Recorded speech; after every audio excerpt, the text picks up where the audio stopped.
اور وہ ارتکاز توجہ کے ذریعے ہی وہ اس چیز میں کامیاب ہوتا ہے. تو جس بندے کی جتنی زیادہ ارتکاز توجہ کی پریکٹس ہوگی وہ اتنا ہی زیادہ ماہر ہوگا لوڈو میں اور وہ دوسرے کھیلوں میں اور دنیا کے ہر کام میں. تو میں یہی بتانا چاہتا ہوں. اچھا اب آگے چلتے ہیں ذرا. اچھا میں یہاں آپ کو یہ بتانا چاہتا ہوں کہ میرا جو کویسچن تھا جو میں نے ابھی آپ کے سامنے ریز کیا تھا تھوڑی دیر پہلے کہ جب ساری دنیا کے لوگوں کو پتا ہے کہ ارتکاز توجہ جو ہے اس کے ذریعے اور کنسسٹنسی کے ذریعے ہی آپ دنیا کے ہر کام میں کامیاب ہو سکتے ہیں تو پھر کامیاب ہوتا کیوں نہیں ہے, پھر انسان فیل کیوں ہو جاتے ہیں, اس کی وجہ کیا ہے؟ تو میں نے بتایا تھا, دوبارہ پھر بتا رہا ہوں کہ اس کی وجہ یہ ہے کہ ارتکاز توجہ کی ان کی پریکٹس نہیں ہوتی اور ان کے پاس کوئی ایسا ماحول نہیں ہوتا کہ جس ماحول کو وہ اڈاپٹ کر کے ارتکاز توجہ یا کنسسٹنسی کی پریکٹس حاصل کر سکیں. تو یہ ان کے فیلئر کی سب سے بڑی وجہ ہوتی ہے. اب ہم پھر کویسچن یہ پیدا ہوا کہ وہ کیا طریقہ ہے کہ جس کو آپ اڈاپٹ کریں تو آپ جو ہے وہ کنسسٹنسی اور ارتکاز توجہ یعنی کنسنٹریشن میں کامیابی حاصل کر سکیں. اچھا یہ سوال پیدا ہو کہ وہ کیا طریقہ ہے. اچھا بہت سارے لوگ یہاں پہ جب آپ غیر اسلامی جو ہے وہ علوم کا مطالعہ کرتے ہیں, غیر اسلامی علوم کا جب آپ مطالعہ کرتے ہیں تو وہ آپ کو بہت ساری چیزیں اس میں سکھائیں گے کہ آپ یہ کریں, آپ وہ کریں, آپ اس طرح کر لیں, آپ اس طرح کر لیں, بہت سارے یعنی کہ لاب بڑی پریکٹسز ہیں. یعنی جس کی میں نے ابھی مثالیں دی, ہپناٹزم میں, ٹیلی پیتھی میں, یوگا میں, اور بڑی بڑی آپ کو یعنی کہ مثالیں دی جائیں گی. لیکن میں یہاں آپ کو یہ بتانا چاہتا ہوں کہ اگر آپ اسلام کا صحیح طریقے سے مطالعہ کریں اور اسلام میں جو تصور ہے کنسنٹریشن کا اور تسلسل کا یعنی کنسسٹنسی کا, اگر آپ اس کا مطالعہ کریں اور اس کے مطابق آپ اپنے آپ کو ڈھال لیں تو میں کہتا ہوں کہ آپ نہ صرف ایک بہت اچھے مسلمان بن جائیں گے بلکہ آپ دنیا کے ہر کام میں یعنی جائز کام میں آپ 99% کامیاب ہو جائیں گے. لو یہ میں نے آپ کو جو نسخہ بتایا ہے, لیکن یہ اینڈ میں ابھی میں نے آپ کو یہ بات بتانی ہے کہ وہ کیا کریں کہ آپ کامیاب ہو جائیں, یعنی یہ آپ کو آخر میں یہ بات بتاؤں گا.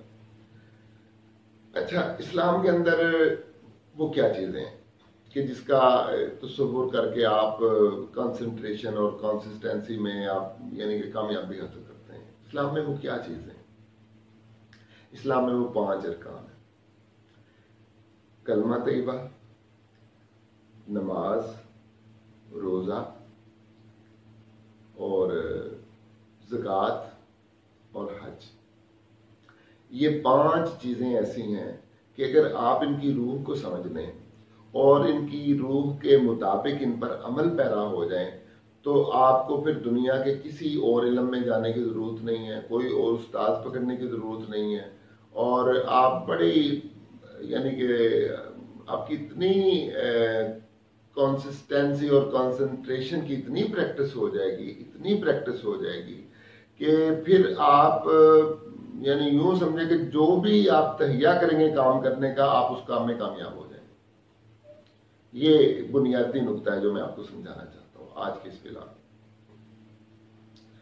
اچھا اب تھوڑا تھوڑا میں ٹچ دیتا ہوں کہ اسلام میں یہ چیزیں کیا ہیں, کیسے یہ یعنی کہ کنسنٹریشن, ارتکاز توجہ اور کنسسٹنسی انسان میں کیسے پیدا کرتی ہیں چیزیں.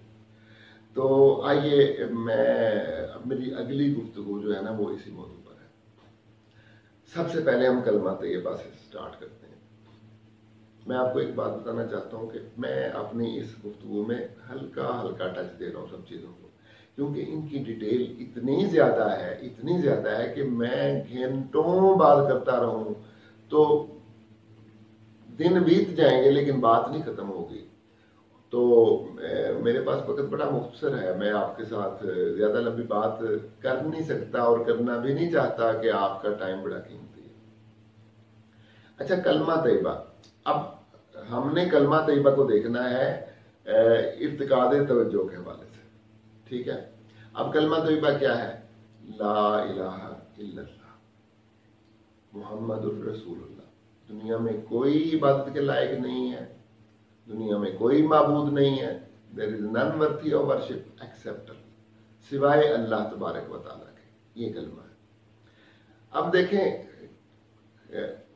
آپ نے یہ جو باقی چیزیں ہیں نا, ہپناٹزم وغیرہ ساری چیزیں, آپ یوگا بھی لے لیں آپ, تو جب وہ گیان دھیان کرتے ہیں تو کیا کرتے ہیں, وہ ٹیلی پیتھی میں ایک شمع کے سامنے بٹھا دیتے ہیں بندے کو, اور ہپناٹزم میں ایک کالے رنگ کا دائرہ لگا کے اس کی طرف دکھاتے ہیں بندے کو, اور جو یوگی ہیں وہ آنکھیں بند کر کے ایسے کر کے وہ ایک چیز کے بارے میں سوچتے ہیں. ٹھیک ہے, ایک تصور کے بارے میں سوچتے ہیں. اب کلمہ طیبہ کیا ہے؟ کلمہ طیبہ کو اس رنگ میں دیکھیں آپ, کلمہ طیبہ کو اس یکسوئی کے رنگ میں دیکھیں. لا الہ, دنیا میں کوئی عبادت کے لائق نہیں. جب آپ نے کہہ دیا دنیا میں کوئی عبادت کے لائق نہیں, تو ہر چیز کی نفی ہو گئی, ہر چیز کی نفی ہو گئی.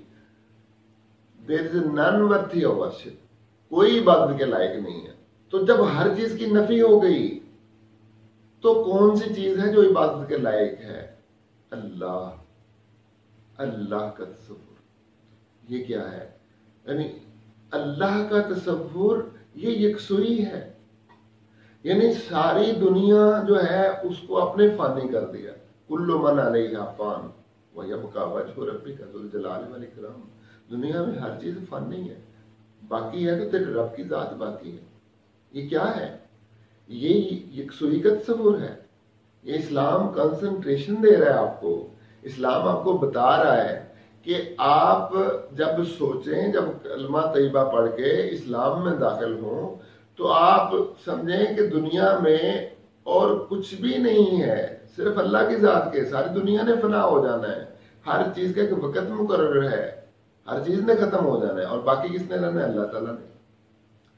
جب آپ اس تصور کے ساتھ اسلام میں داخل ہوں گے, دیکھیں آپ اگرچہ اسلامی گھرانے میں پیدا ہوئے ہیں, لیکن میں یہ سمجھتا ہوں کہ آپ ایک نئے سرے سے سوچیں اس بات کو. کلمہ طیبہ کو آپ اس تصور کے ساتھ پڑھیں جو میں آپ کو بتا رہا ہوں. اس تصور کے ساتھ سوچیں, اس پہ غور کریں, تو پھر آپ کو صحیح اسلام کی چاشنی, اسلام کی صحیح مٹھاس آپ کو ملے گی, اور صحیح معنوں میں آپ کو اسلام کا تصور ملے گا کہ اسلام کا تصور حقیقت میں ہے کیا.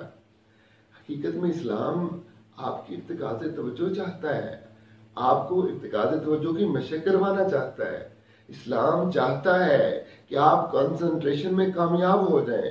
آپ ہر کام میں کنسنٹریشن جو ہے, جب آپ کلمہ طیبہ کو صحیح معنوں میں سمجھ لیں گے تو پھر آپ کا جو بند دروازہ ہے وہ کھل گیا. بند دروازہ دماغ کا بھی کھل گیا آپ کا, اور آپ کی قسمت کا بند دروازہ بھی کھل گیا. قسمت کا بند دروازہ بھی یہیں سے ہی اوپن ہونا ہے آپ کا. تو آپ نے کلمے کا تصور کیا, ساری دنیا کو فنا کر دیا, اور آپ نے صرف اللہ کی ذات کو باقی رکھا. اب یہ جو اللہ کی ذات ہے یہ آپ کی پروٹیکٹر ہے. اللہ تبارک و تعالیٰ کی ذات آپ کو پروٹیکشن دیتی ہے. اعوذ باللہ من الشیطان الرجیم. یا اللہ میں تیری پناہ میں آتا ہوں, یا اللہ مجھے شیلٹر دے, مجھے پناہ دے شیطان مردود کے شر سے. یعنی شیطان مردود کے شر سے یا اللہ میں تیری پناہ میں آتا ہوں. دنیا میں دو چیزیں ہو گئیں, ایک اچھے کام, ایک برے کام. اچھے کام جو کرتا ہے وہ اللہ کا ساتھی ہے, جو برے کام کرتا ہے وہ شیطان کا ساتھی ہے. تو اب جب ہم نے کہا اعوذ باللہ من الشیطان الرجیم, تو مطلب ہم اللہ کی پناہ میں آ گئے. تو کلمہ جب ہم پڑھیں گے تو ہم اللہ کی پناہ میں آ جائیں گے نا. جب ہم صحیح تصور کریں گے کہ دنیا میں صرف اللہ کی ذات ہی ہے جو پروٹیکشن دیتی ہے, تو باقی ساری دنیا فنا ہے, باقی اللہ کی ذات ہے, تو یہ ایک ہی یکسوئی ہو گئی. میں اس کی گہرائی میں نہیں جانا چاہتا, آگے چلتے ہیں. اچھا, اس میں آگے ایک نماز ہے.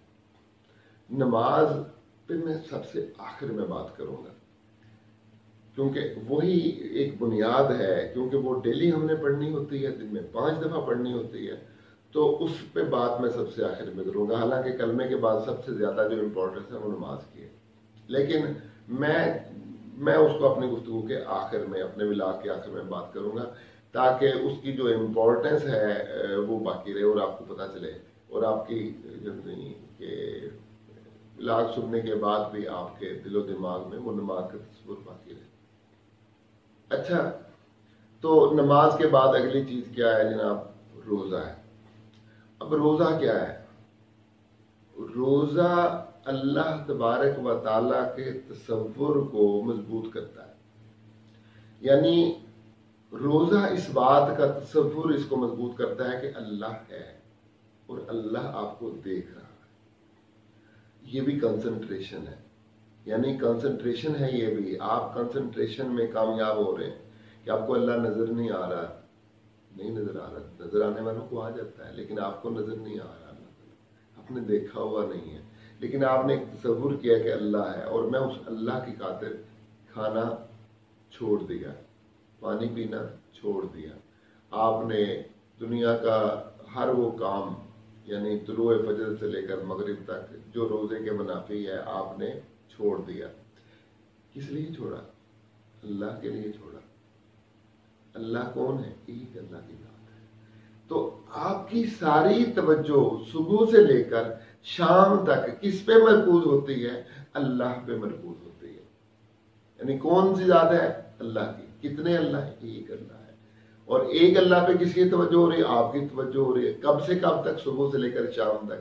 یہی کنسنٹریشن ہے۔ تو روزہ جو ہے یہ ارتکاز توجہ کی مشق کرتا ہے، آپ کو بتاتا ہے کہ اللہ تبارک و تعالیٰ کی ذات موجود ہے، اور آپ نے اللہ کا تصور کرنا ہے۔ اور اللہ کا تصور آپ نے کیسے کرنا ہے؟ اپنے دل و دماغ میں اللہ کو راسخ کر لینا ہے، اپنے دل و دماغ پہ اللہ تبارک و تعالیٰ کی ذات کو حاوی کر لینا ہے۔ یہی تصور جو ہے یہ روزہ سکھاتا ہے۔ اور جب آپ 30 دن تسلسل کے ساتھ ارتکاز توجہ کی پریکٹس کرتے ہیں، مشق کرتے ہیں، یہ ہائی لیول کی مشق ہے، ہائی لیول کی مشق، تو پھر آپ بہت کامیاب ہو جاتے ہیں، یعنی آپ کی کنسنٹریشن اور کنسسٹنسی دونوں آپ کی چیزیں کامیاب ہوں۔ اچھا، اس کے بعد ہم حج کی طرف آتے ہیں۔ حج کیا ہے؟ وَلِلَّهِ عَلَى النَّاسِ حِجُّ الْبَيْتِ مَنِ اسْتَطَاعَ إِلَيْهِ سَبِيلًا، اور ہر بندے پر جو طاقت رکھتا ہے زندگی میں ایک مرتبہ حج کرنا فرض ہے۔ اب آپ حج کے لیے چلے گئے، اب آپ نے دیکھیں مال انسان کو سب سے پیارا ہوتا ہے، مال بہت پیارا ہوتا ہے۔ آپ نے محنتیں کر کر کے، مشقتیں کر کر کے مال کمایا اور آپ نے پیسے اکٹھے کر لیے۔ اب چاہے آپ کروڑوں پتی اربوں پتی بن گئے ہیں، لیکن جب آپ اس کو خرچ کریں گے تو آپ کو تکلیف ہوگی کہ میں اس کو خرچ کر رہا ہوں۔ تو آپ کیا کریں گے؟ سوچ سمجھ کے خرچ کریں گے کہ کہیں، یعنی عیاشی پہ تو چاہے آپ جتنے مرضی لگا دیں، یعنی آپ سوچتے نہیں ہیں، کیونکہ آپ کی ایک انسان کی ایک فطرت ہے کہ انسان برے کام کے لیے کم سوچتا ہے، سوچتے ہیں اچھے لوگ سوچتے ہیں لیکن زیادہ تر انسان کم سوچتے ہیں، اور اچھے کام کے لیے جب وہ خرچ کرنے لگتے ہیں تو ان کو ہر چیز یاد آ جاتی ہے، کفایت شعری ان کو یاد آ جاتی ہے، اور ان کو یہ یاد آ جاتا ہے کہ وہ بندہ ضرورت مند ہے کہ نہیں ہے، بہت ساری باتیں ان کے ذہن میں آ جاتی ہیں، اور پھر وہ بندہ، بہت سارے لوگ جو ہے وہ نہیں خرچ کرتے۔ تو جب آپ نے اتنے سارے پیسے کما لیے اور اب آپ کے دماغ میں تصور آیا کہ اب مجھے حج کے لیے جانا چاہیے، تو کس کے لیے آپ حج کر رہے ہیں؟ آپ اللہ کی ذات کے لیے حج کر رہے ہیں۔ اللہ کتنے ہیں؟ اللہ ایک ہے۔ اب اس ایک اللہ کے لیے جب اپنا سارا مال قربان کر کے حج کرنے کے لیے جا رہے ہیں تو یہ کنسنٹریشن ہے، یہ ارتکاز توجہ ہے، اللہ کی ذات پہ آپ کی ارتکاز توجہ۔ جیسے گھر سے نکلیں گے، حج کرنے جائیں گے، گھر واپسی تک آپ کے دل و دماغ پہ اللہ تبارک و تعالیٰ کا تصور حاوی رہے گا۔ آپ اس اللہ کے بارے میں ہی سوچیں گے، صبح بھی، شام کو بھی، دوپہر کو بھی، سوتے جاگتے وقت۔ وَالَّذِينَ يَبِيتُونَ لِرَبِّهِمْ سُجَّدًا وَقِيَامًا، اور جو لوگ اللہ کی خاطر اپنی راتیں بتاتے ہیں